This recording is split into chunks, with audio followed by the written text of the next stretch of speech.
Alright, got a 2003 Grand Marquis. We're going to replace the transmission filter. Now remember, this car has 240,000 miles on it. And if you remember any other videos, if you watched any of those, we replaced the engine. We bought this car for 500 bucks. We bought a $600 junkyard engine. We cleaned up the engine a little bit, changed a few components, and threw it in here. But the transmission had never gotten any service from us. Now the folks that owned it before, we don't know. We don't know what they did. We don't know if they serviced it. We don't know if they changed the fluid. We just don't know. We don't even know if it's the original transmission. I believe it is, based on the fact that it doesn't look like it's ever been taken out of the vehicle. But anyway, what's the problem we're having? The problem is we're getting hard shifts, and we're getting like a coast. And what does that mean? Well, let's just say, yeah, there's a delay, but there's a hard shift. And most of it is from second to third. So from second to third gear, you put the pedal down, and this really only happens when you hit it to the floor. And the pedal goes down, and then it goes to shift, and then there's like a delay.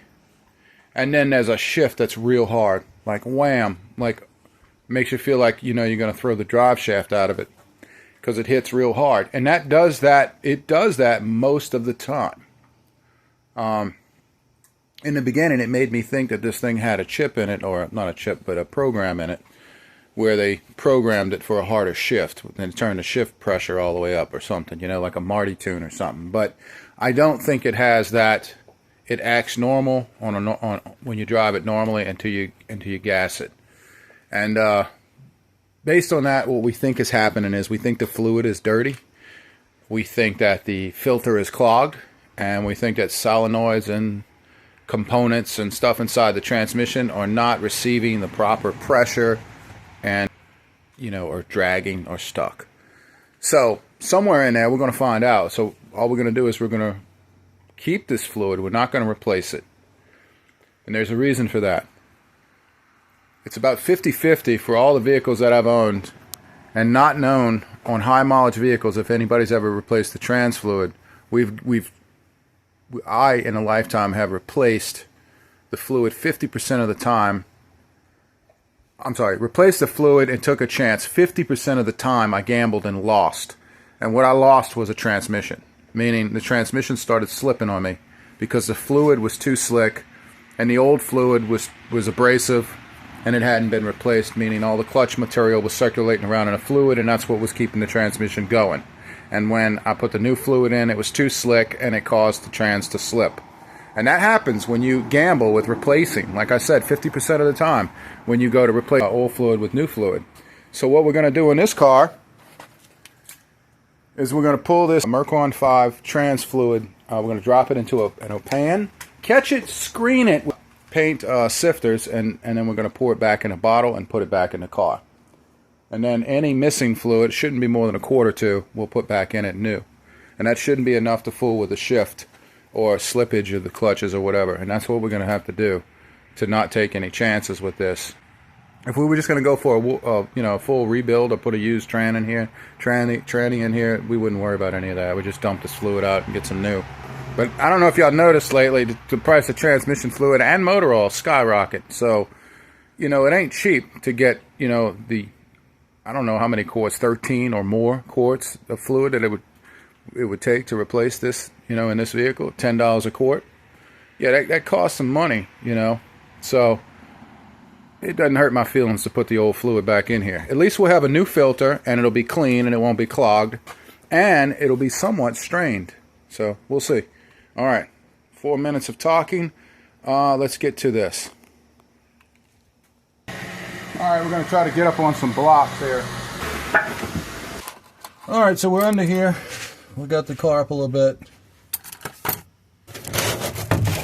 Having one of these swimming pools right here from the dollar store, for me, is a must.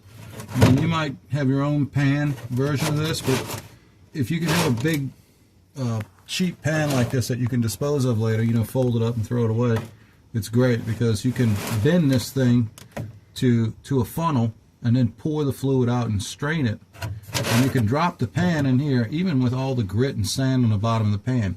Remember, you're going to strain all that out with 2 paint filters.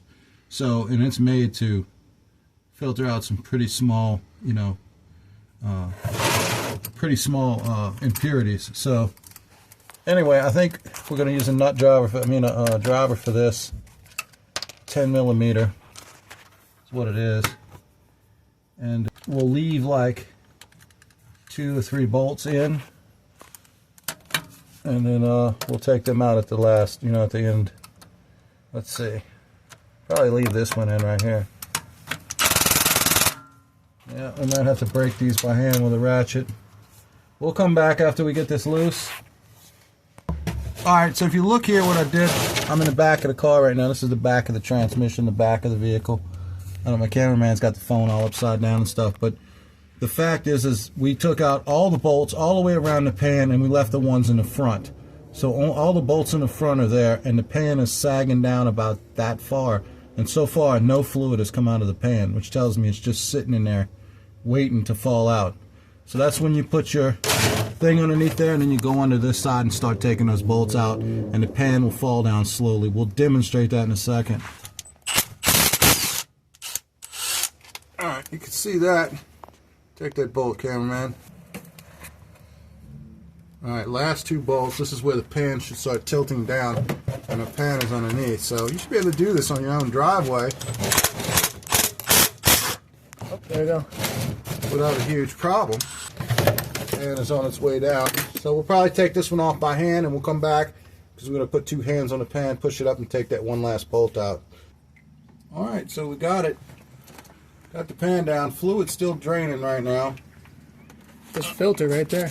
Yep, filter's right here. We could just grab that and pull it off straight down. And then we're going to let the rest of this fluid finish dripping instead of getting on our concrete.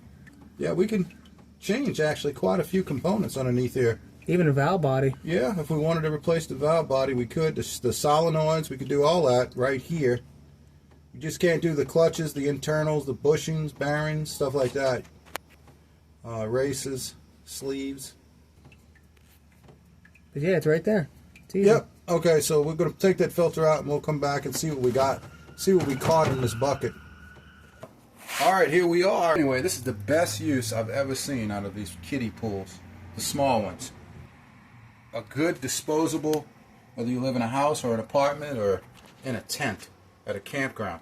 This is still the best catch pan to use, and it holds up to the oil for long periods of time, so it doesn't break it down. At least not right away. Let's see. Regular funnel. Paint filters you can get at your local, any place that sells paints. Automotive paints. See how fine that screen mesh is? Now I put 2 of them together to double screen it the best I can. I take that and I put it inside my funnel. Try to get a wide funnel like that. And then I stick my spout in a container, and in this case I'm using an old dry antifreeze container to strain this fluid.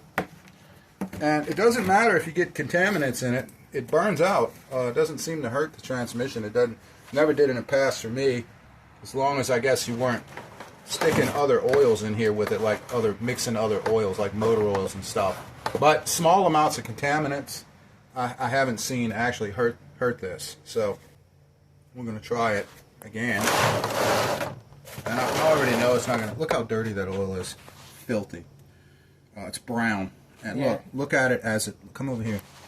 Look at it. This pool was perfectly clean. Look at it. Yeah, that's shavings. Yeah, shavings. No, that's... What isn't dirt off the bottom of the pan is clutch material.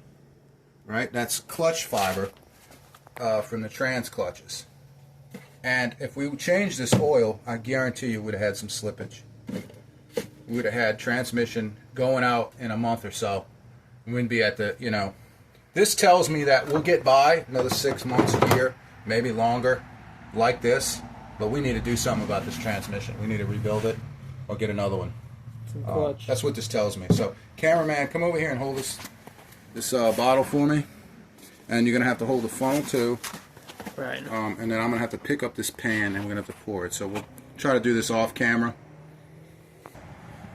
Alright, cameraman was able to juggle 2 hands, or hand on that and hand I got a third hand here. Yeah, the third hand. and I'm pouring it slowly from the pan, and it is working. Look at that dirty, Very slow though. dirty shit. You're not really going to find anything serious, you know. Maybe just some metallic look, you know, a little bit. But you don't want it. I mean, look, the transmission works. This means it's an excellent candidate for a rebuild.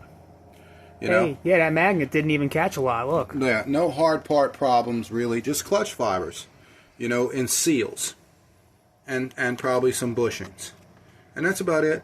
You know, the one-way race clutch or whatever they have in it. Typical things that wear out over time. Yep. Cool.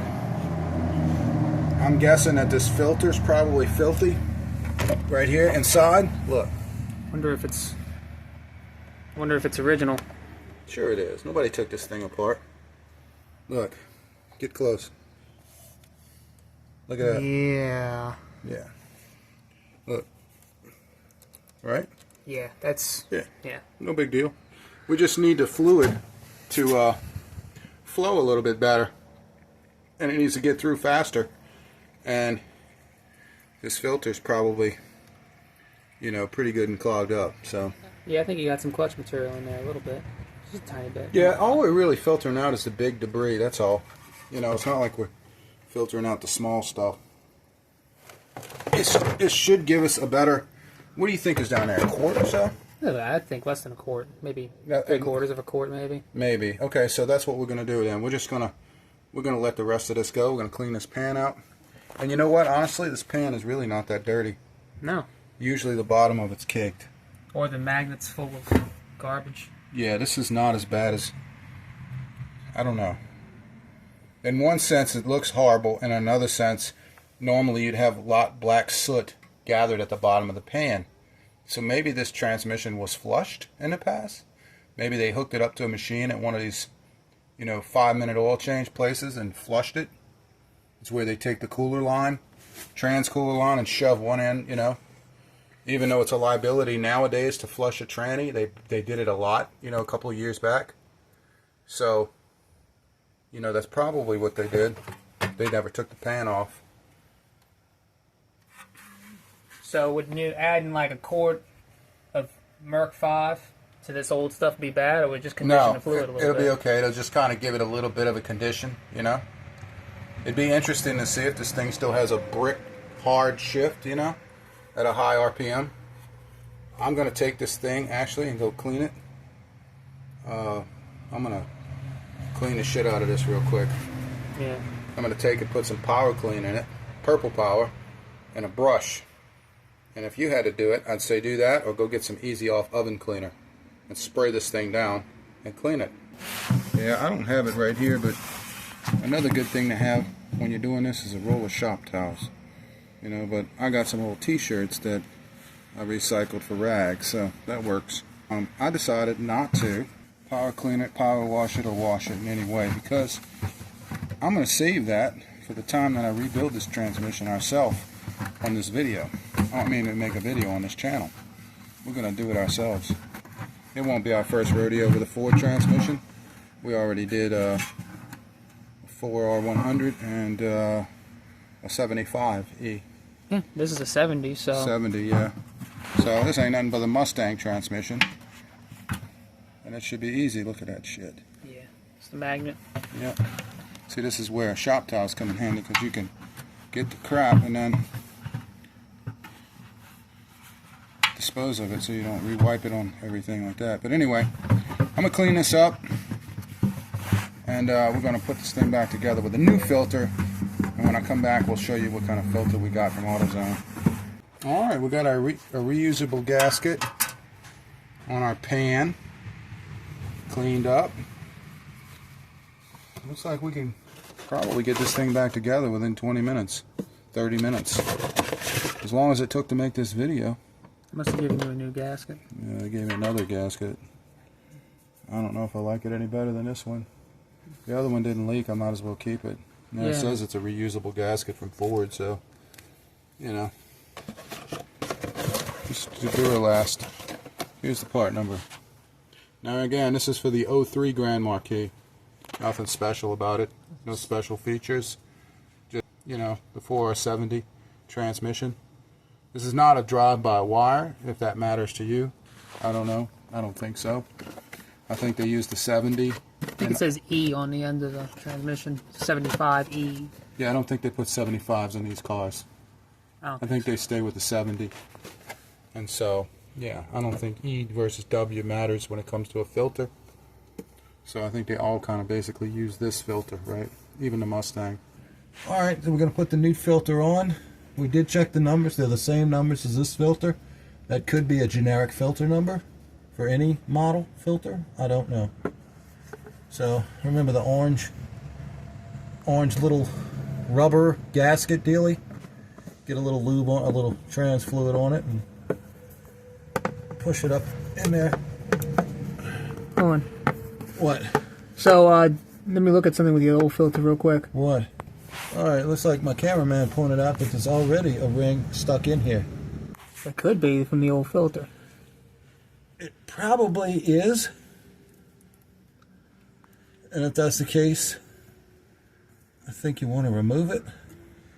It doesn't make sense that maybe, I don't know, maybe, does it go on this way? No. It can't. So let's rule all that out. So am I going to have to get get in there and pry this out? Maybe so. Yeah, looking at the other filter here, this is the old filter in the bucket. Cameraman's got you zoomed in real close. It appears that the O-ring is off of here, and this is a smooth section, so it's probably still stuck in the transmission. So we're going to go in there and pull it out. Now when we do, we don't want to scratch the aluminum too much, so we don't want to use anything too sharp. So I'm probably going to use, instead of a flathead screwdriver and all that, and try to jam that in there, I'll probably use like maybe my pocket knife and see if I can just pick at the gasket itself and not really scrape the trans valve body. Alright, we're going to try to get that ring off. I think I just pushed it in a little. Maybe I'll be able to use my finger to get it out. There it is. Well, nothing to it. You just got to shake it loose a little. Now take our new filter, orange end up, push it in.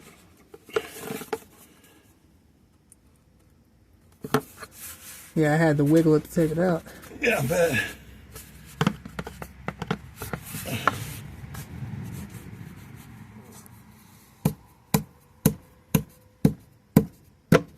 There. Here we go. Right. There we go. New filter. Man, that was a pain in the ass. I've never had them fit that tight before. Okay. Through the pan. Now, which way does it go? Okay. The wedge. It's the wedge on the pan goes backwards like this. Yeah, pretty simple. Cameraman, grab me some bolts. Gotcha. Here we go. Got 4 bolts here. Give me one. All right. Let's see.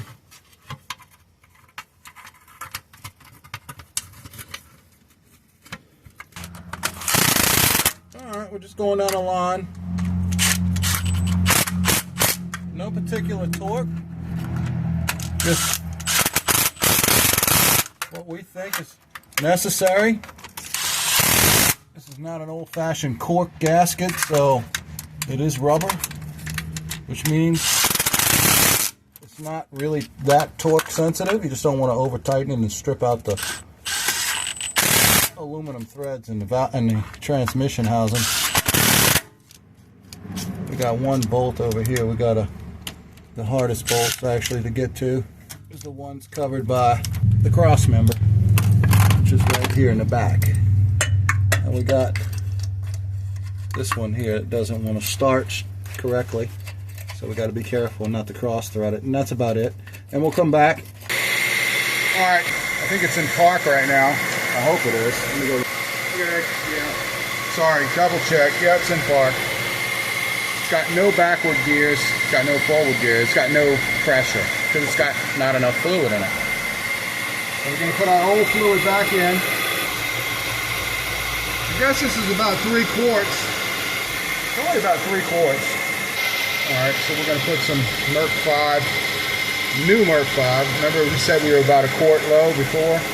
We wasted in the swimming pool. And I think this is a good starting point.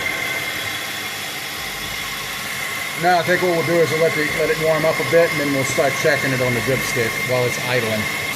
All right, so y'all know about the inconsistencies of checking the dipstick, right? So the inconsistencies are, is that where it is? Is it way up here? Is it all the way up here? No.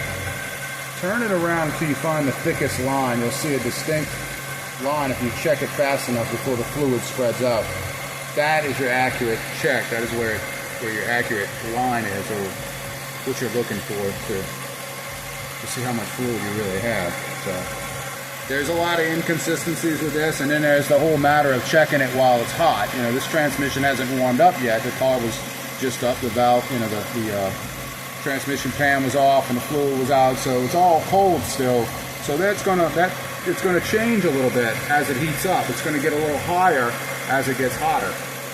So we're gonna have to check it again when it's warm. So we're gonna let this car idle a little while and come back, and then we'll check it again. All right, it's been about 20 minutes. Car's been idling. I put it in drive and then reverse and drive again. Oh man, we're still low. That size says we're up there, but we're not. Because the entire dipstick would be engulfed in fluid, and so far it only looks like right there it is. Check it again, look. They say you're not showing on a dipstick, you're at least 1.5 quarts to 2 quarts low when you're not showing. And unfortunately, if the transmission's not showing on the dipstick, that's when problems most likely will occur with pulling and pulling power and losing pulling power, slippage and all that. When it's not showing on a dipstick.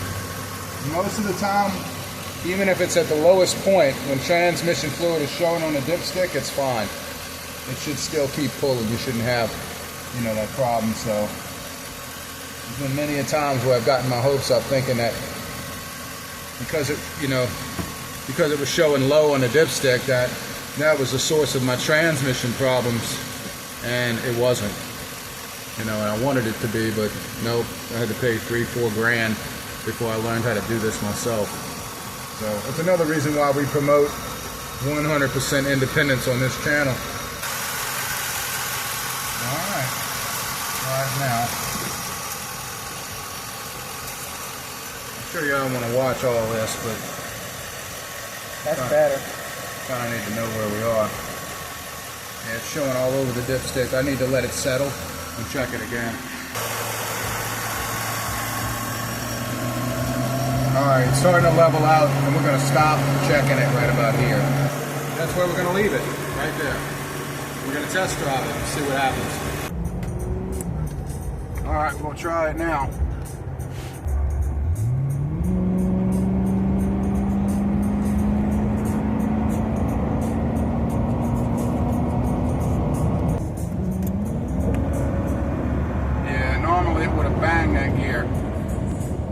Broke loose, the downshift from third to second should have hit hard back when it upshifted back to third.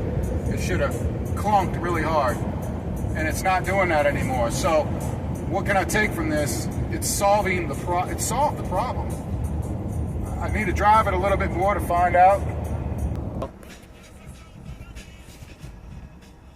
I think this solved the problem. I will make a note. I can tell that there's new fluid in here. I can feel a difference in the transmission. I can only hope that in the future it doesn't promote slipping a little bit more. I can tell the transmission shifts a lot softer. I can tell that's from probably a fluid that has a little bit of a slip to it. It's viscosity back, and the fluid that was in here was real harsh and dirty. So I can tell that difference. I don't think it's enough to cause the transmission to completely start slipping, but I can tell if I would have put any more, maybe there'll be a problem. It's hard to explain unless you've put a shift kit in a vehicle and you've used something like Type F and stuff, a real abrasive fluid, and you felt the difference in the shift and all. To the untrained person, maybe you would tell a little bit of difference if you knew your car your whole life, but other than that, it's different. I'll just say that. And I think it's okay. It does hold the gear pretty hard. It's not slipping in second at least. So I would have to try third after that. I know in the interstate it was slipping into third pretty good when it needed to. Yeah, but we don't... See, there's a fine line between slipping into third and catching a good gear. It felt a little bit softer than normal, but it did okay. I'm hoping that as it circulates through and the fluid gets hot and it starts dissolving into the old fluid, it'll level out and get a little bit more firm, a little bit firmer shift, but won't have that. It definitely cured that jerk. That dead spot, when it went to shift, it went into like a neutral. I guess they would call that a neutral out, and then a hard shift after that. It definitely cured that problem. So, Dirty fluid, do it dirty filter. yeah, I think that's what was it, and it wasn't getting through, you know. It was, yeah, it definitely wasn't getting through. But anyway, we'll probably cut this video up, you know, not to be so long. Thanks for watching. It worked. It was successful. So changing your filter, filtering your fluid a little bit, and adding a little bit to it definitely solved the problem.